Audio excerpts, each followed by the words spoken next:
Uh, Hello, dear online experts and colleagues in cardiovascular medicine. Good evening, everyone. Welcome to the 2026 Asian Cardiovascular Disease Online Seminar Series, jointly organized by the Asian Society of Cardiology and Beijing Heart Society. I'm Xiaofan Wu. On behalf of the organizing committee, I'd like to extend our warmest welcome to our distinguished European experts joining us remotely, as well as all online participants. Cardiovascular disease remains a leading global public health burden as one of the most prevalent cardiovascular disorders. Coronary artery disease demands standardized and individualized diagnosis and treatment in daily clinical practice. Beta blockers are cornerstone classic medications in cardiovascular therapeutic with decades of clinical application. With emerging clinical trials and iterative updates of the international guidelines, our understanding of this drug keep evolving.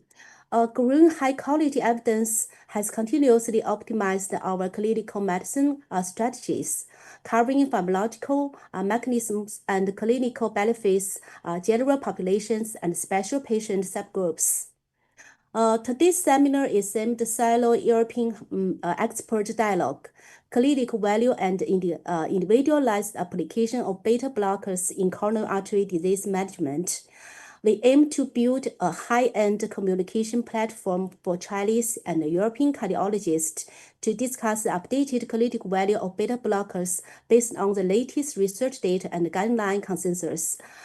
Share real-world clinical experience across regions, promote mutual progress of clinical diagnosis and treatment, and ultimately improve long-term outcomes for patients with coronary artery disease.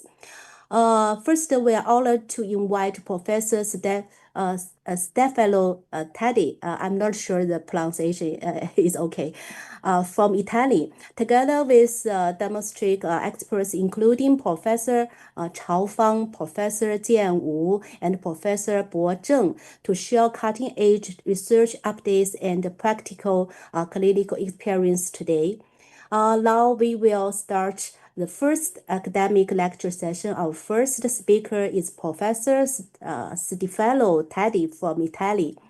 As a world-renowned cardiovascular expert, Professor Taddei has in-depth research achievements and rich clinical experience in pharmacological therapy for coronary artery disease. He will deliver a keynote speech entitled Beta Blockers in Coronary Artery Disease, Updated Evidence Review. Welcome, Professor. Welcome. Welcome, and it's a great honor for me to be here, to be invited for this important society, and to share my knowledge and my expertise in cardiovascular medicine with you that you have a so high level of clinical expertise and scientific background. So let's start with my presentation. I just, okay.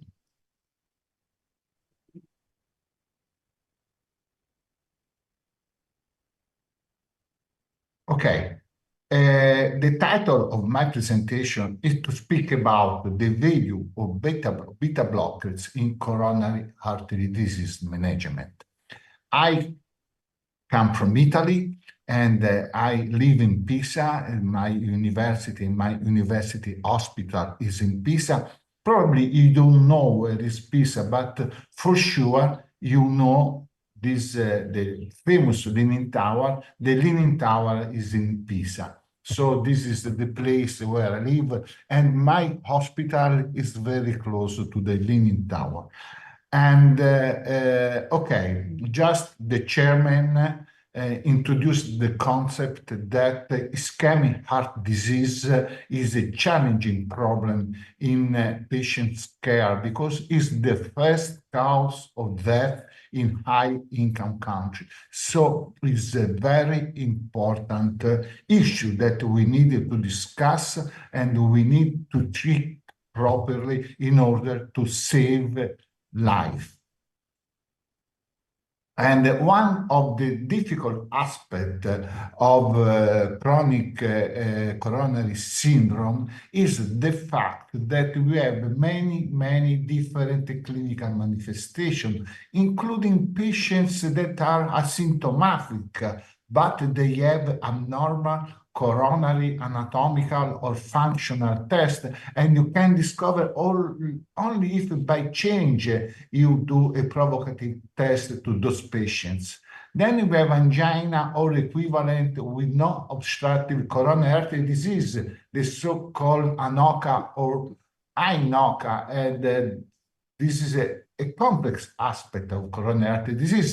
Then there is the classical one, stress-induced angina or equivalent with obstructive coronary artery disease. Then we have what we see more in our outpatients unit, stabilized phase after acute coronary syndrome, PCI or CABG. And the final aspect, if we are not able to treat properly our patients, we arrive to left ventricular dysfunction or heart failure of ischemic origin.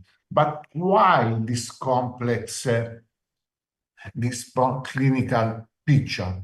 Because there is no a single cause of coronary artery disease. The picture is complex because it's the complexity of the coronary vascular tree, because we have epicardial and microvascular arteries, and we can have alteration at the level of epicardial or at the level of microvascular tissue, but also the alteration can coexist. And you can observe we have the structural epicardial lesion, which is atherosclerosis, which was the most famous, but we can have the stabilized intramural hematoma, myocardial bridge, coronary aneurysm, but I have to say that atherosclerosis is the main mechanism, but also at the level of epicardial coronary artery, we can have functional alteration, including that can lead to epicardial vasospasm because of the presence of endothelial dysfunction, smooth muscle cell hyperactivity, autonomic dysregulation. And also at the level of the microvascular tissue, we can have a structural or functional alteration. Structural, which is the remodeling, capillary rarefaction, intravascular plaquing, perivascular fibrosis or infiltration. Extramural compression because the presence of myocardial hypertrophy that increase left ventricular and diastolic pressure. And again, the functional aspect that can lead to impaired vasodilation or increased vasoconstriction, and the most famous mechanism is endothelial dysfunction. And the complexity is as the clinical manifestation. You can observe that we can have the symptoms of typical angina, atypical angina, and non-angina chest pain. But I would like to address the concept that 10 to 25% of patients have the classical symptom of typical angina, but 57 to 78% of patients, they have symptoms that are not characteristic of angina, and only 10 to 15% of patients have exertional dyspnea. So we must be very careful and use a lot of skills to identify chronic coronary artery disease in our patients. And what about treatment? Guideline indicate first, you have to consider the patients as a whole. So don't limit just to say patients has chronic coronary artery disease, but you have also to consider the concomitant disease, the concomitant comorbidities, the concomitant medication, because patients with chronic coronary artery disease are in generally all patients with several diseases, several risk factors. So it's not a simple patient. And from the pharmacological point of view, the first step is to use beta blockers or, if it's not possible, non-dihydropyridine calcium channel blockers to control heart rates and symptoms in most of patients with chronic coronary syndromes. And this is the scheme that you can observe all the drugs that you can use in patients with chronic coronary artery disease, depending on patients' characteristics, comorbidities, and underlying pathophysiology of angina, and the beta blockers, the dihydropyridine calcium channel blockers, diltiazem, verapamil, trimetazidine, ranolazine, ivabradine, nitrates, and you can observe the green line are the possible combination that can do, the red line combination that you cannot do.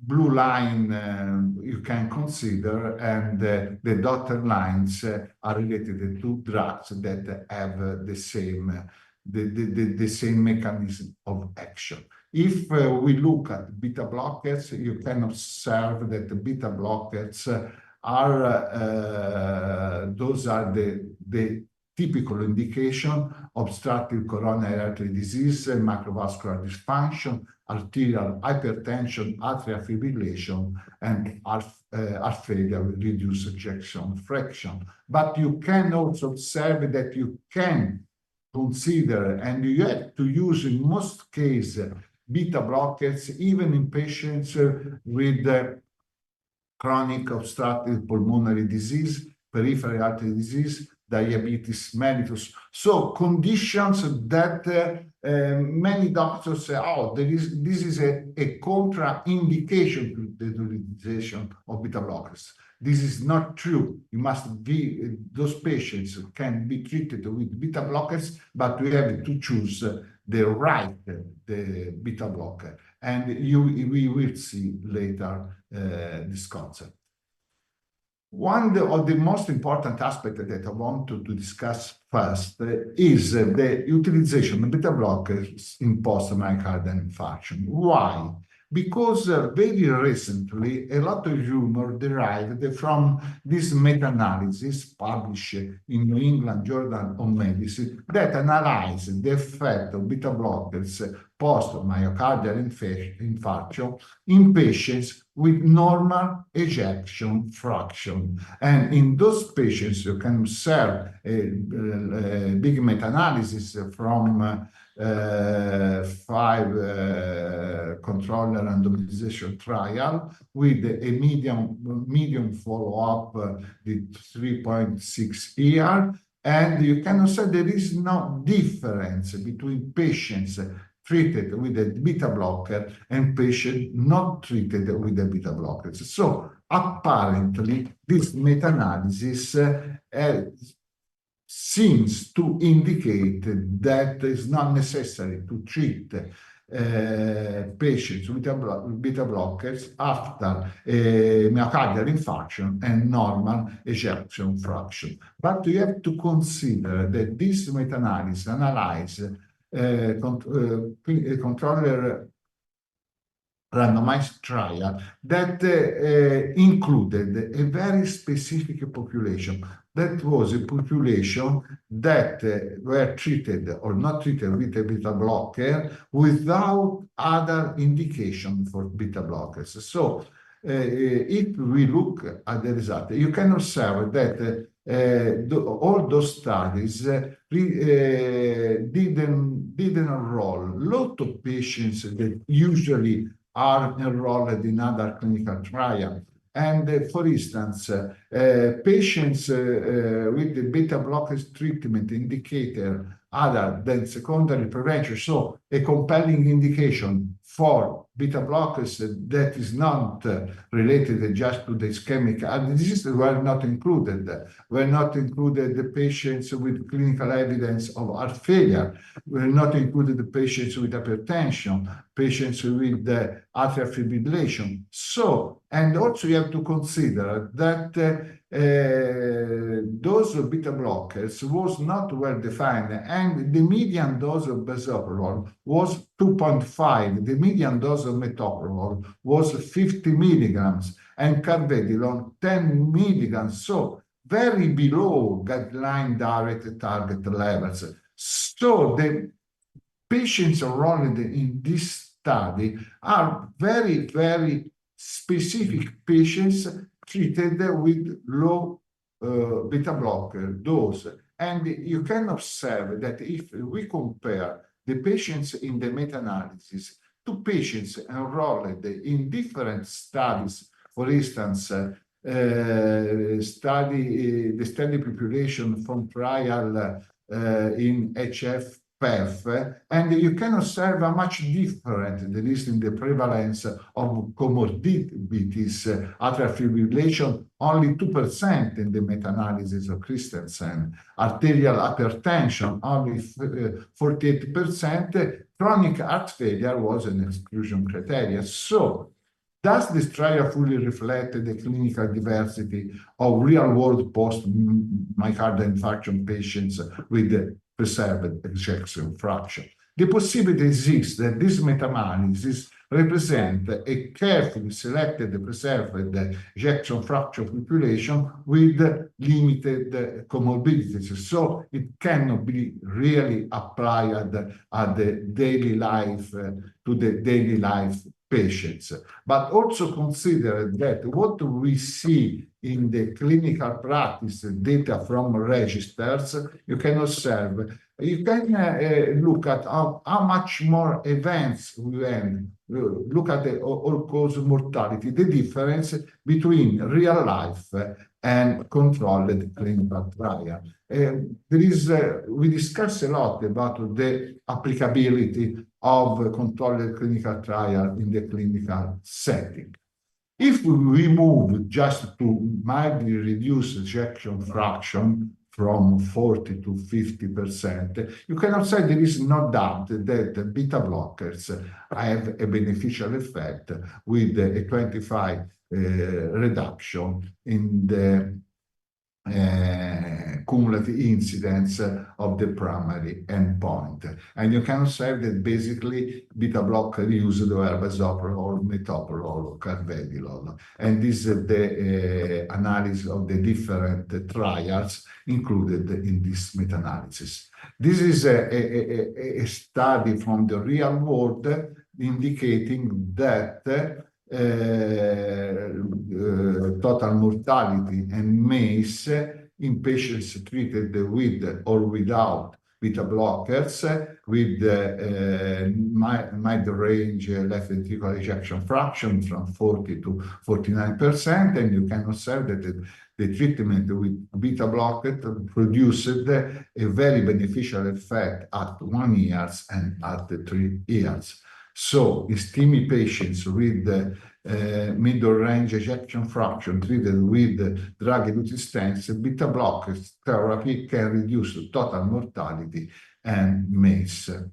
So, it's important in those patients to continue to use beta blockers. Another important aspect that we have to take care in our patients is the presence of other comorbidities, especially hypertension and heart rate.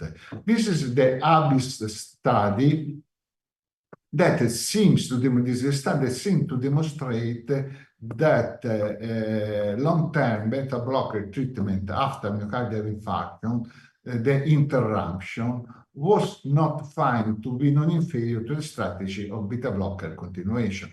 So it seems that after many years, if you stop the beta blockers, it should be done.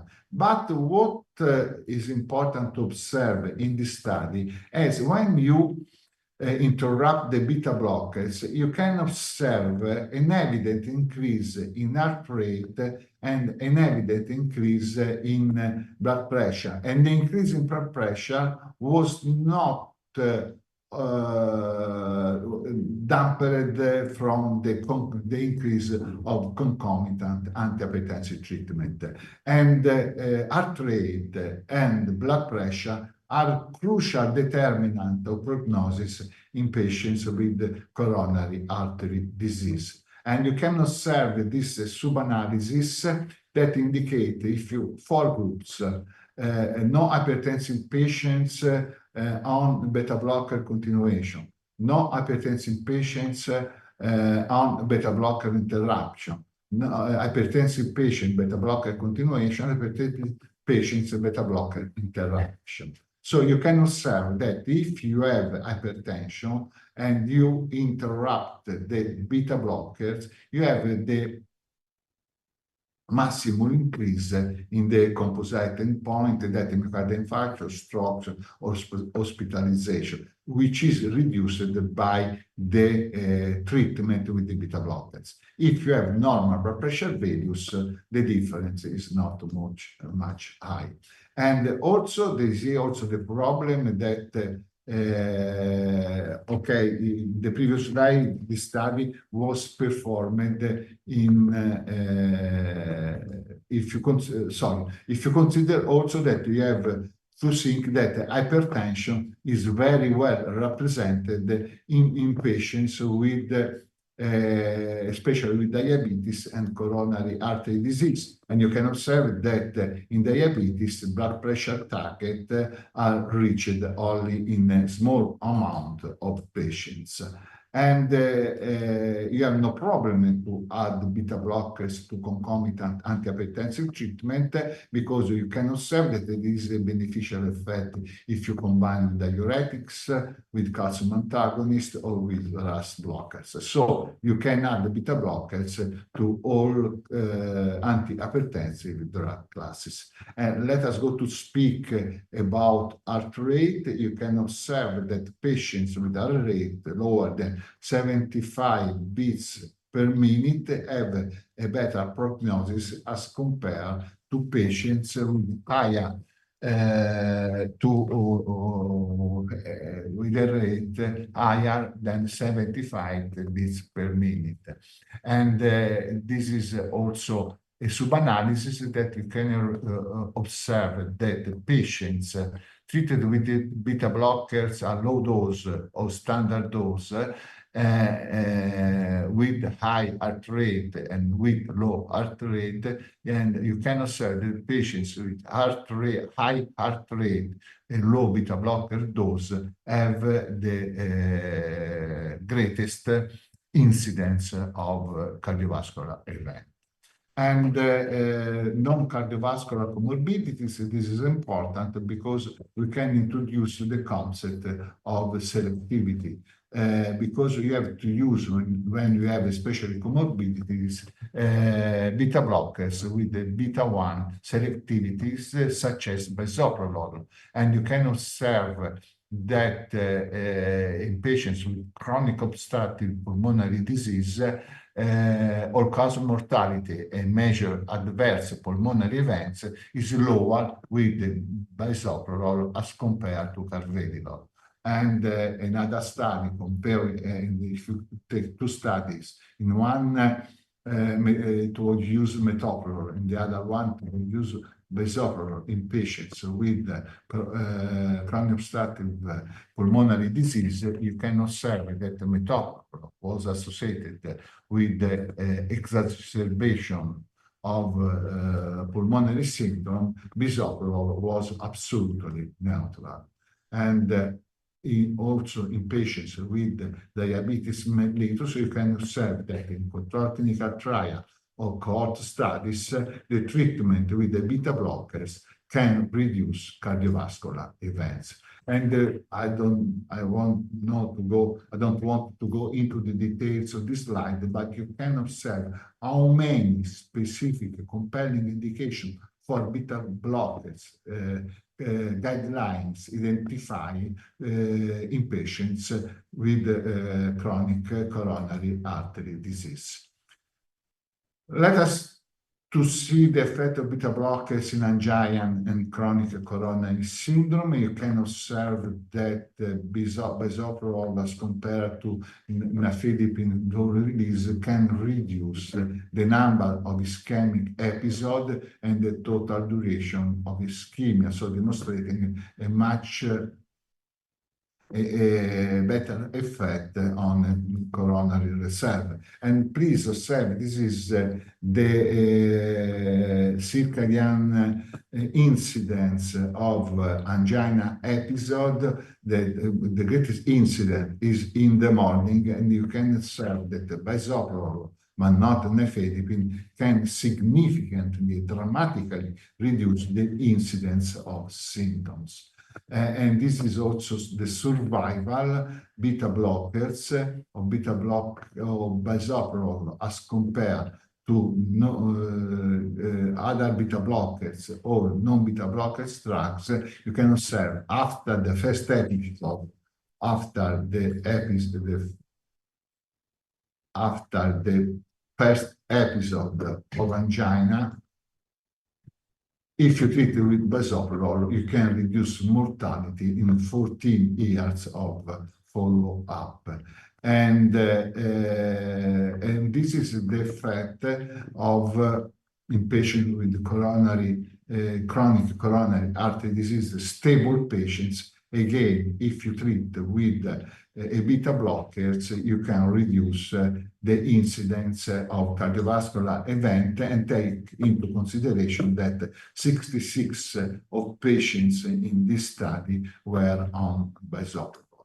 And finally, beta blockers in heart failure will reduce ejection fraction, and you can observe, there is a significant effect of beta blockers, which is evident as compared to placebo or as compared to ACE inhibitors.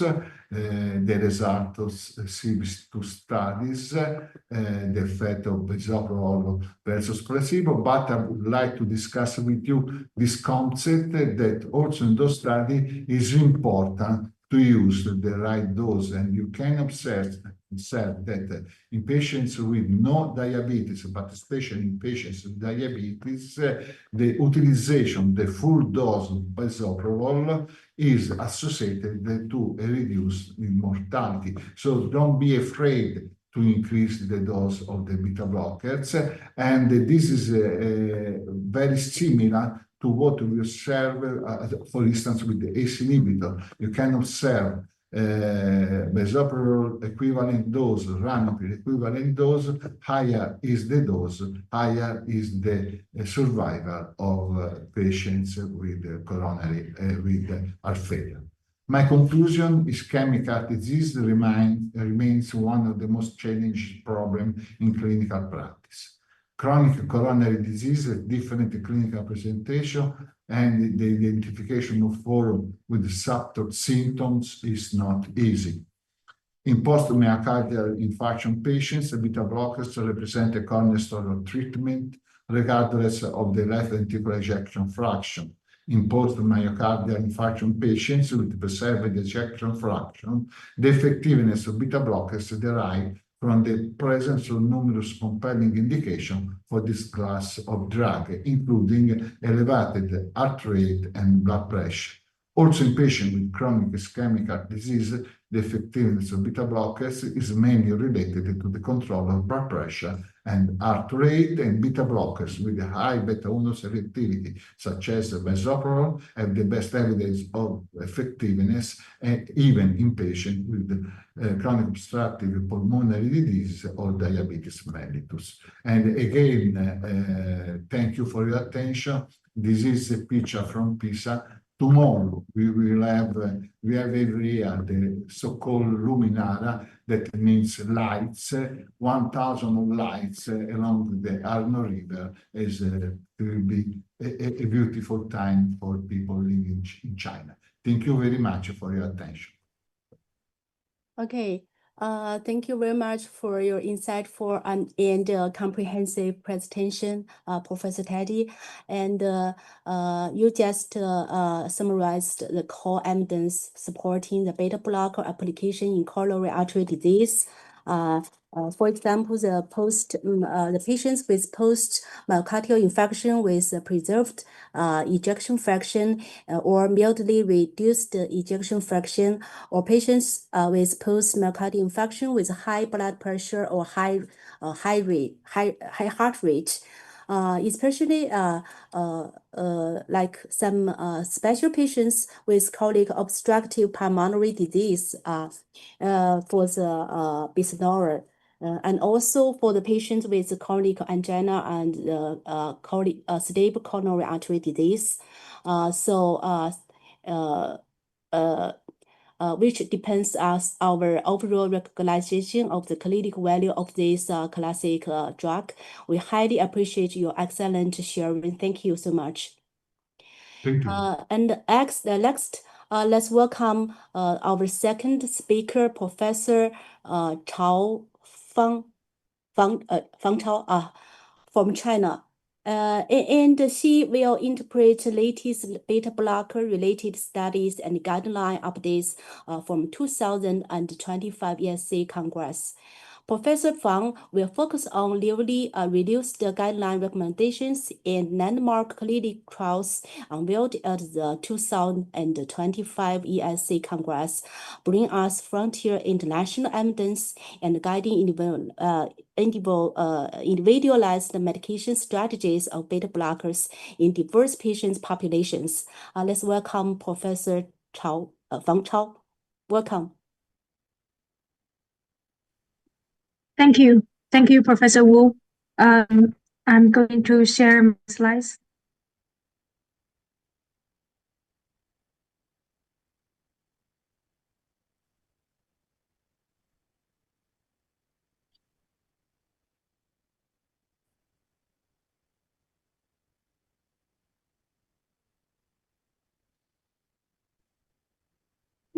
Unexpected.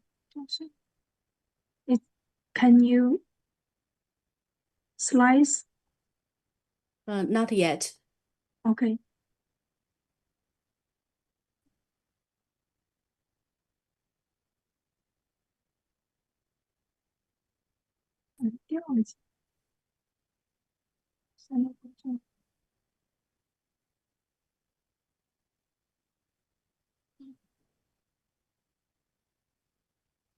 Is it okay?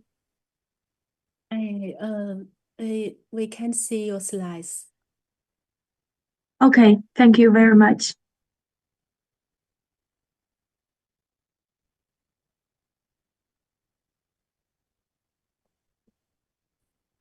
I'm trying to play. It's okay. Okay. Thank you very much for I'm sorry. Yeah. The other can see the screen, can see the slide.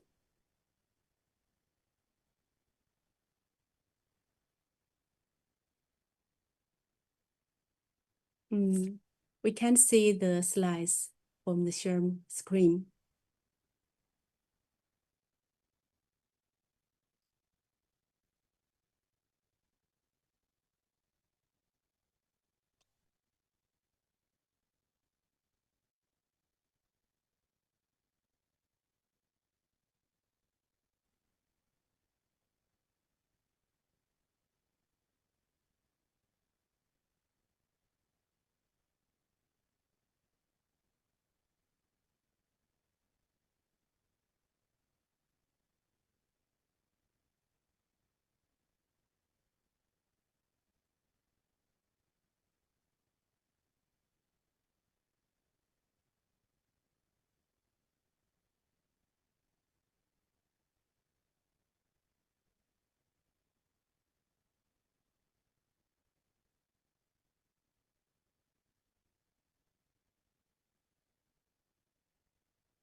I'm sorry.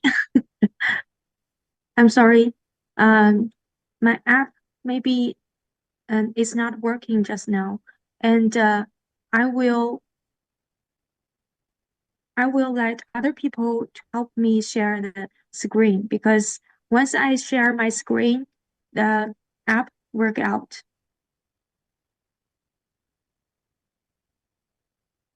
Well, can you hear me?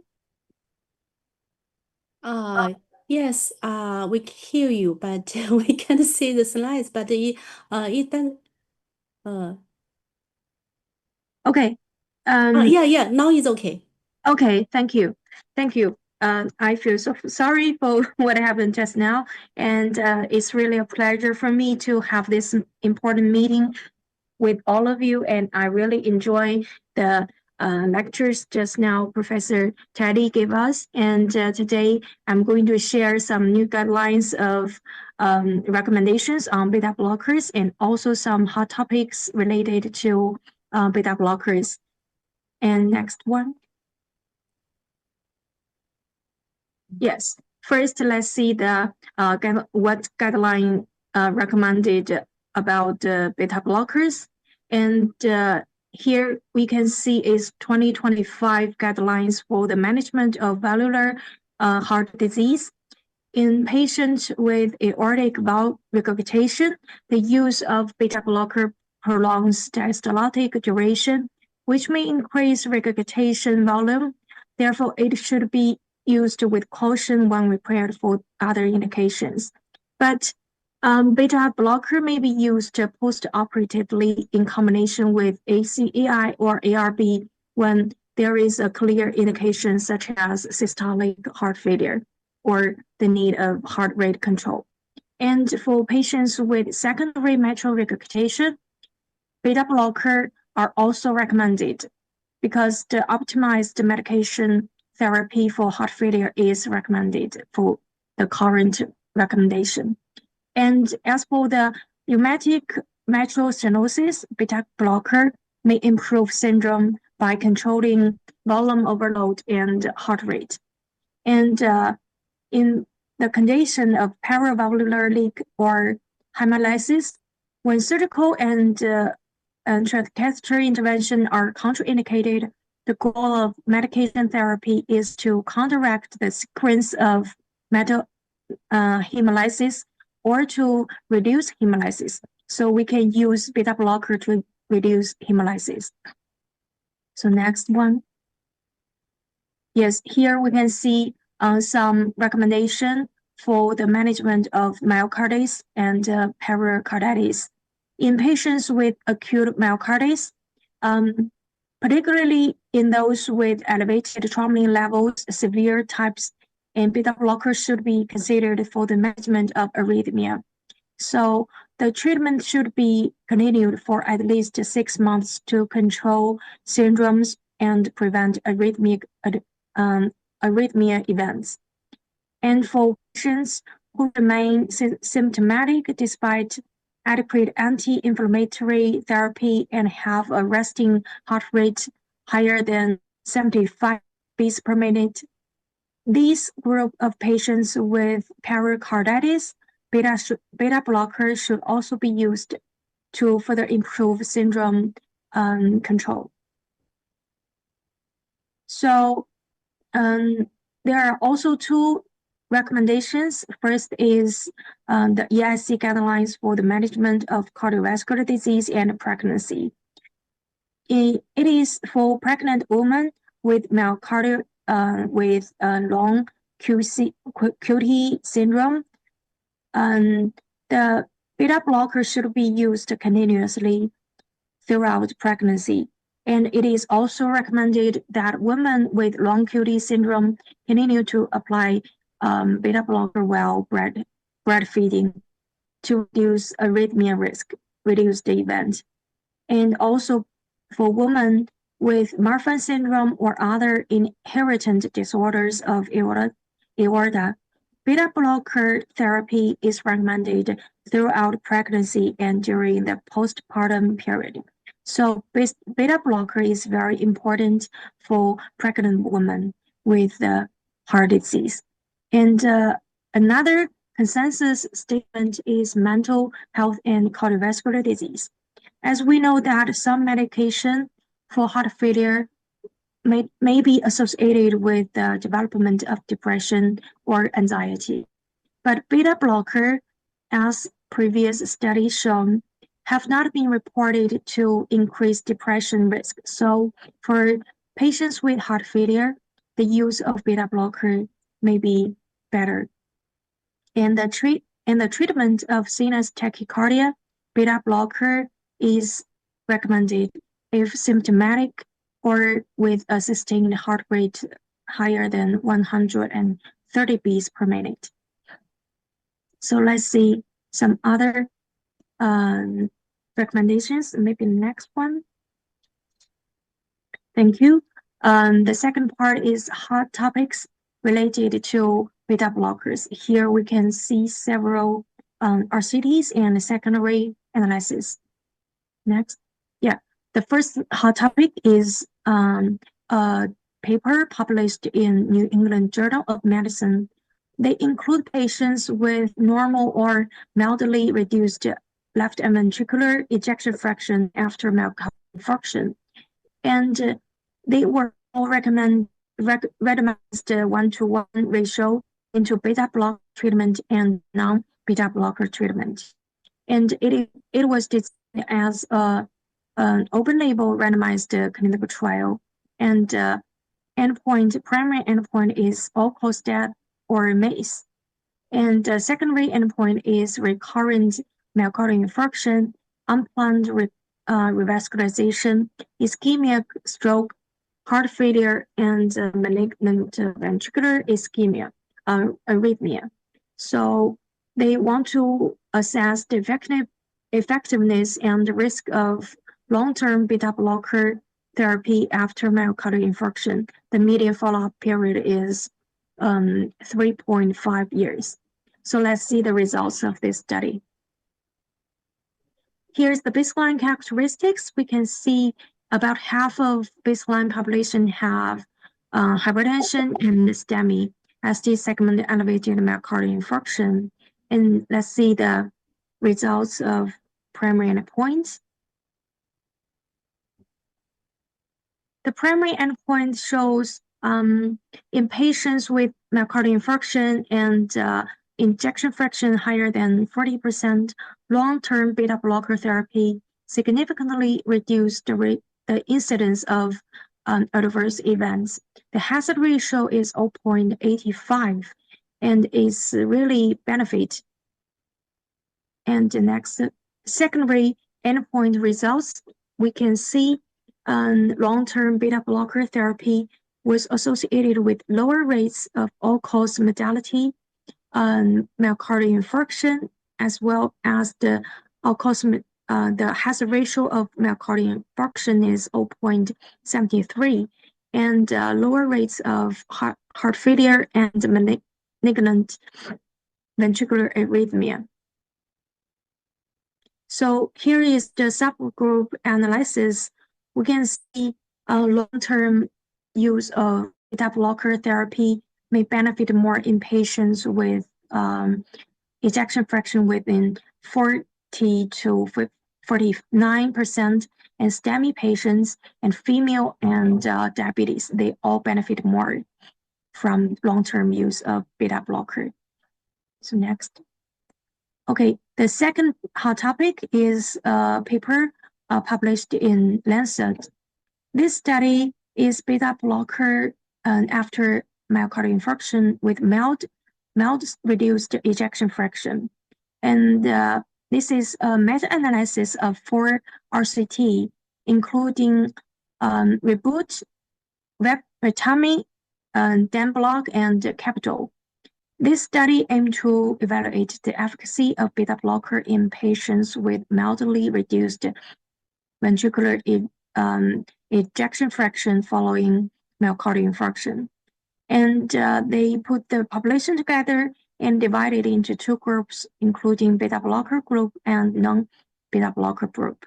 And the primary endpoint is the composite endpoint, including all-cause death, new myocardial infarction, or heart failure. The secondary endpoint is all-cause death, cardiac death, new myocardial infarction, and heart failure. And let's see the results. So here's the baseline characteristics. We can see about 70% of patients present with STEMI, and half of them receive bisoprolol therapy. Here's the primary endpoint. We can see beta blocker significantly reduce all-cause death, new myocardial infarction, or heart failure.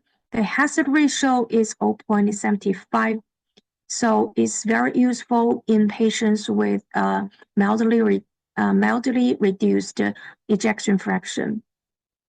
So let's see the secondary endpoint. In those group of patients, beta blocker therapy was also associated with lower rates of all-cause death, cardiovascular death, myocardial infarction, heart failure, and is a trend as well. The hazard ratio, the p-value is more than 0.50. Yes, but it still has some trend. And here is the subgroup analysis. We can see the beta blocker dose is associated with the clinical outcomes. In patients with myocardial infarction and also mildly reduced ejection fraction, medium or lower dose of beta blocker may be associated with greater clinical benefits. We can see the p-value of this subgroup is significantly is very meaningful. And as mentioned by Professor Taddei just now, the ABBY study shows that interruption of beta blocker therapy failed to demonstrate non-inferiority compared with continued therapy. But we can see there are some trend to increase the hospitalization and some events. So this group, the ABBY's study, they do some secondary analysis. So let's see some secondary analysis results. Next. Here is the hot topic 3, and it is the secondary analysis of a BASI study. They aim to determine the impact of heart rate on cardiovascular outcome in post-myocardial infarction patients treated by beta blocker. They divided all populations into 3 groups based on the resting heart rate tertiles before randomization. Group including heart rate less than 60 beats per minute, heart rate between 60 to 68 beats per minute, and higher than 68 beats per minute. And they compare the primary endpoint, the composite of death, myocardial infarction, stroke, and hospitalization for cardiovascular causes. And here they also compare the secondary endpoints, MACE, and MACE combined with hospitalization for heart failure. So let's see the results. So we can see the results in patients with myocardial infarction and ejection fraction higher than 40%.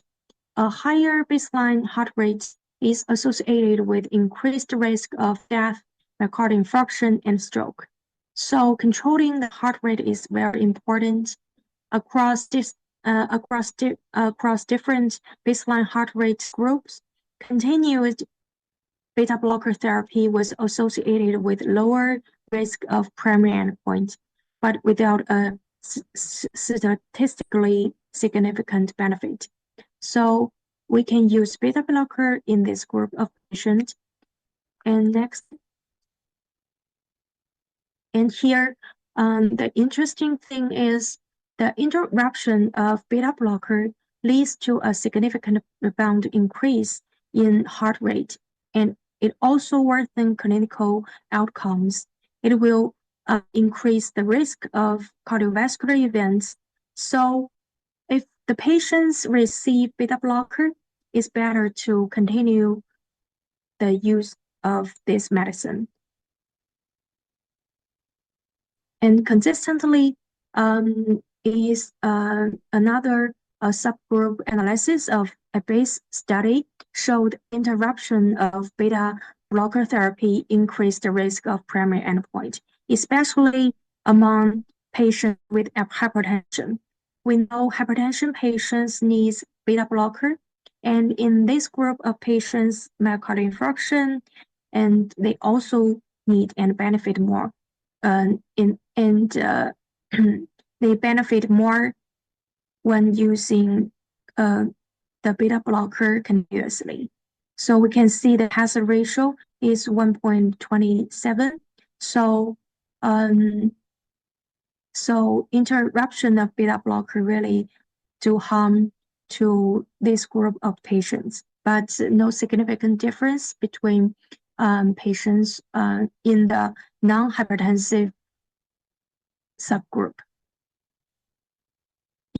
Here is the summary of all the hot topics in 2025, and some was mentioned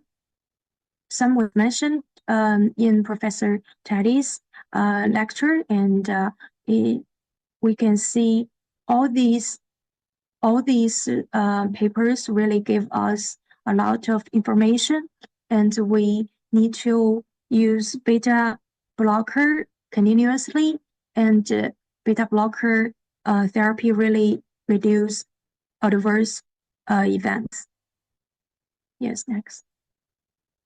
So here is the some guidelines from China and also from Europe and America, and I think each guidelines show that beta blockers should be used in ACS patients and CCS patients for initial and long-term treatment. And here we have Chinese non-stent ACS guidelines. We can see the early administrative use of beta blocker is recommended, and continuous use is also recommended as well, and the class are all on one class. And in Chinese guidelines of CCS, we can also see beta blocker use is recommended with a level of 1. And Europe ESC guidelines for chronic syndrome disease, initial use of beta blocker is recommended for heart rate and syndrome control. And also beta blocker can reduce the risk of heart failure, hospitalization, and death. And the same information can be found in ACC/AHA guidelines and also the guidelines published before. So next. So here is the 2025 ACC guidelines for patients of ACS. We can clearly see that the recommendation is 1A. In ACS patients without contraindication, early initiation of oral beta blocker therapy is highly recommended to reduce the risk of recurrent myocardial infarction and ventricular arrhythmia. Next. And in Chinese guidelines for PCI intervention, just published last year, beta blocker is also recommended in its routine use, and also we need to use the beta blocker with adequate dose, and hypertensive. And when we use beta blocker in patients receiving PCI, the risk of adverse events really reduced. So here is the summary of the presentation. First, after we review all these ESC guidelines, we can see beta blocker receive recommendations in latest ESC guidelines across several fields, including the valvular heart disease, myocarditis, pregnancy-associated cardiac disease, and also mental disease. And also through several hot topics, we can see the benefit of beta blocker in improving cardiovascular outcomes in patients with ejection fraction more than 14% after myocardial infarction are confirmed by several studies, and it's better to use it continuously. Do not interrupt. And last, these years, beta blocker is recommended by several guidelines, no matter Chinese guidelines, European guidelines, or American guidelines. It should be used in the field of coronary disease to reduce the risk of adverse events. So that's all for my presentation. Thank you very much. And thank you very much for the person who controlling my slides. Thank you very much. Okay. Many thanks to Professor Fang for her wonderful presentation, and she has fully reviewed all the beta blocker related highlights from the 2025 ESC Congress. Key landmark trials, including the beta MI block trial, IPD individual patients data, meta-analysis, and the base trial provide brand new perspective and for our clinical practice, bring profound inspiration to our daily management of the coronary artery disease patients. So now we will move to the highlight panel discussion session of today's seminar. And we also invited two distinguished domestic experts, Professor Wu and Professor Zheng. In the following 20 minutes, we will combine the latest evidence shared by the two speakers and the real-world clinical demos to discuss the individualized application of the beta blockers in coronary artery disease treatment. So first, Dr. Wu, it's your turn.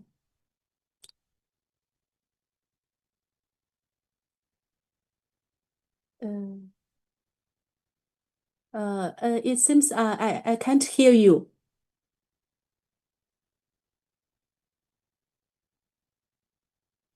Dr. Wu?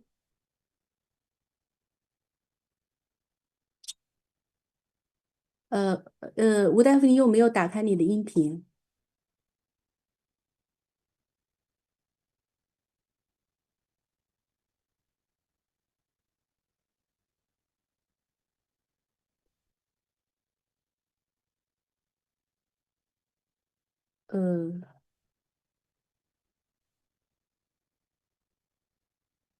郑博，你先来吧。Okay. Professor, can you hear me? Yes. Thank you. Thank you for having me in this very interesting, important discussion. And distinguished Professor Taddei, Professor Fang, thank you for a very impressive presentation, and I learned a lot from your the sharing. And before my just expression, like something about the bispro and beta blocker and the clinical practice, and have one more question for Professor Fang. And in the IPD meta-analysis, and I just I noticed a very interesting phenomenon, and this finding is the patients received a medium or lower dose of the beta blocker have the more benefits. Can you explain why? For me, maybe the higher dosage of the beta blocker can benefit more for the patient with ejection fraction greater than or equal to 40% with post myocardial infarction. Can you just explain a little bit about that? Thank you.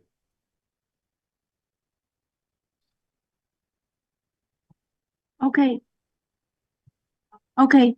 Thank you, Professor Zheng. It is an interesting phenomenon. And in this study, I think it's about 70% of patients are STEMI. And STEMI patients, they may have lower hypertension and maybe lower dose or medium dose of beta blocker will reduce will reduce the some adverse events. Maybe they will there will be less stroke or maybe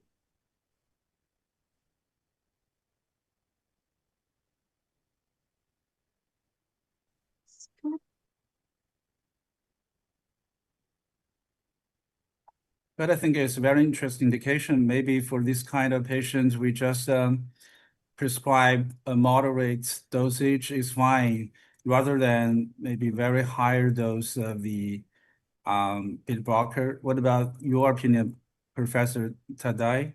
You just opened your microphone. In my opinion, you touch a very, very important point because usually doctors don't like to use high doses in China, in Europe. For example, there was a survey in Europe demonstrating that patients with heart failure with reduced ejection fraction received half of the expected dose of beta blockers or at that time ACE inhibitors. You have also to consider, for instance, that doctors don't look at clinical trials because clinical trials indicate how much the dose. A very simple example is with Ramipril. All the beneficial effect of Ramipril were obtained with the 10 milligram dose, or the classical from Hope, Rain, Iris study. But in the clinical practice, at least in Italy, we see patients with 2.5, 5 milligrams of Ramipril. One of the big problems is the clinical inertia. So because it's sometimes in many situations it's correct to start with a low dose, but then you have to increase. And especially with beta blockers, it's quite easy to choose the right dose because you can choose the right dose targeting heart failure. So you see the heart failure response, and by that you can adjust the beta blocker dose. If you don't reduce heart rate or you don't reduce blood pressure, your treatment is not effective. It's not just because I give you a beta blocker that, okay, my job is done. Your job is done if you reduce heart rate or if you reduce blood pressure. Okay, thank you. And for there's some, I mean, topics about the panel discussion. I just choose the first one, and the long-term management of cardiovascular disease. How do you view the clinical value of the bisoprolol in heart rate control, symptom improvement, and long-term prognosis management? And for me, I think the long-term management of cardiovascular disease, particular in heart failure with reduced ejection fraction, with a HFrEF, and with prolol host, I think the foundational clinical value. The efficacy is linked to the competitive inhibition of the BIT1 receptors, resulting in the negative chronotropy and anotropy, and which decrease the myocardial infarction, myocardial oxygen demand, and allows for ventricular reverse modeling. I think it's very important. And another one is the landmark, some clinical trials such as the CBS2 and demonstrate that, and the bisoprolol significantly reduced all-cause mortality and hospitalization in sinus rhythm patient with HFrEF. And the subsequent analysis and in this clinical trial confirmed the baseline heart rate. I think is very important indication, and the magnitude and heart rate reduction are directly, I think, correlated with survival benefits, and is greater than the heart rate reduction, the better prognosis.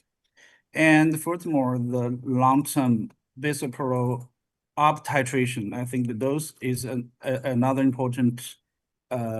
The key points has been shown to block and some such like the ROS and thereby and I think improving hemodynamics and heart rate variability.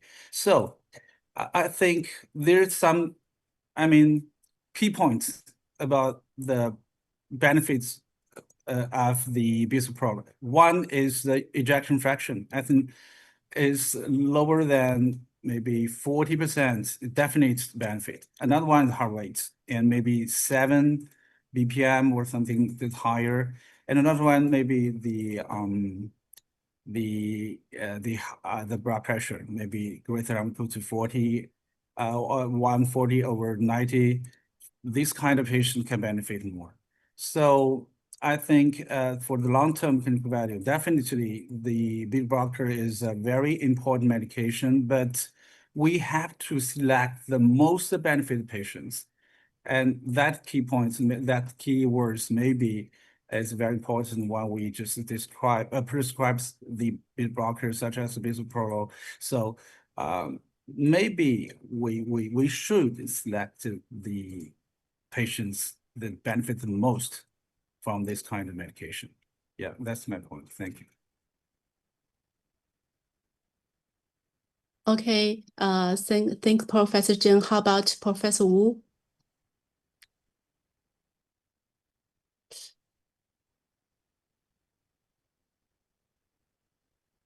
大家可以听到这个吴教授的声音吗？房教授，你能听到吴教授声音吗？我这边听不见。对，吴老师，您能听到我们说话吗？这边可以，就是在话筒的那个上面有个小箭头，然后往上。对，我能听到了。现在可以听到。用手机吧。OK， I agree all of your experts. Sorry to the vocal. I totally agree, all of you. But from the lecture, I have one question for me and for all of you. I remember some patients, some women with pregnant with long QT syndrome. The guideline recommended the beta blocker. So in my opinion, patients with beta blocker will make the infant grow. Can you hear me? Can you hear me? Okay.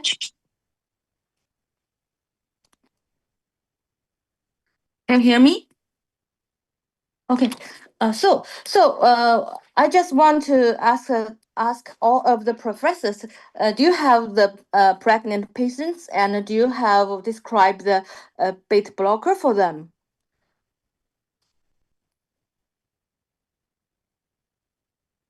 Professor Fang, do you want to start? Okay. Actually, I only have patients with I didn't meet patients with pregnant women, but previous studies show that they can use maybe propranolol and nadolol, and these drugs are preferred drug for patients with for women who are pregnant and also long QT syndrome, and the results show that there is no harm for the infants. Yeah. Oh, okay. Thank you, Professor Fang. Thank you. And Thank I you. can add, I agree with Professor Fang, and we have no problem to use beta blockers in pregnant women, even in the QT syndrome patients. We like to use bisoprolol because of the titillation, because it's very easy to titrate, because we have several doses, and also because of the very, very good tolerability, and it's almost devoid of metabolic effects. Another question is how about the pregnancy women with hypertension? Do you describe them for the beta blocker, bisoprolol? In women with hypertension, we like to use nifedipine.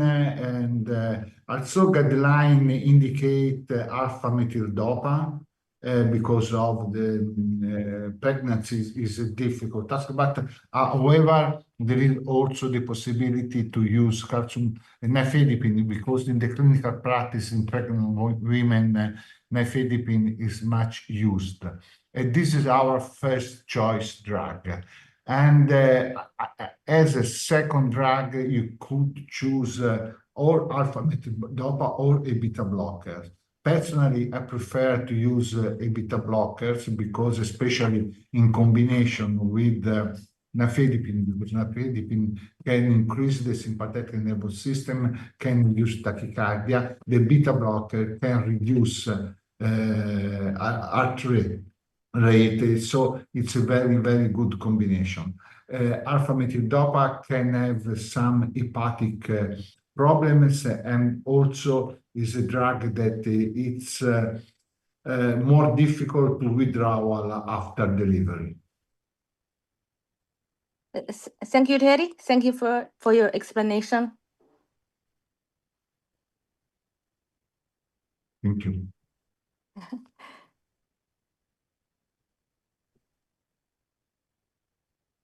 So I have another question. I have no question. Chairman. Sorry, I just had a phone call. Sorry, huh? I have another question for Professor Taddei.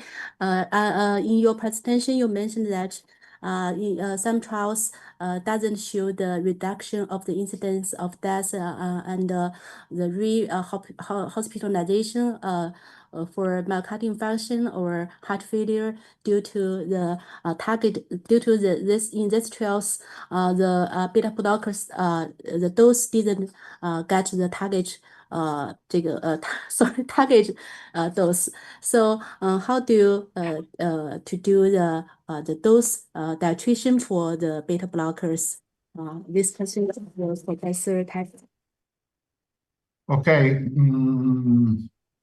The problem again, we repeat the problem of the dose is much related to the effect of the drug, because with beta blockers, especially with beta blockers, you have a specific target which is heart rate. So you have to base on heart rate response the dose of beta blockers. I always like to start with a low dose because we don't know in each patient what is the response. Of course, if I have a patient with high heart rate, maybe 80, 85, 90 beats per minute, I can start also with an intermediate dose. But if I can, I prefer to use a low dose. But I have to rapidly, quickly increase the dose to reach a target which is heart rate at least under 70 beats per minute. So I cannot say what is the best. Okay, in the clinical setting, okay, in the controlled clinical trial, they have a fixed increase of the doses. But in the clinical practice, we can adjust the dose on the basis of heart rate response. Okay, Thank you. Over the past 90 minutes, we have gained systemic updates on the beta blocker application in patients with coronary artery disease. Firstly, Professor Taddei sorted out the fundamental evidence-based data concerning beta blockers establishing fundamentation of data for our clinical daily work. Then Professor Fang interpreted the cutting-edge guidelines and trials from 2025 ESC Congress, both domestic and international guidelines have given us a very clear standardized recommendation for beta blockers, confirming its irreplaceable core status in coronary artery disease treatment. The critical trial results further verify that long-term standardized beta blocker therapy can significantly improve cardiovascular prognosis for post-myocardial infarction patients with preserved or mildly reduced the ejection fraction. In contrast, discontinuation of beta blockers will lead to obviously heart rate rebound and elevated the cardiovascular events risks, especially among the patients combined with hypertension. So this European dialogue bridges academic gaps between China and Europe, delivering latest global research progress and regional clinical experience. It will help us better translate high-level evidence into clinical practice, optimize individualized beta blocker therapy for coronary artery disease patients, and further improve patients' long-term prognosis.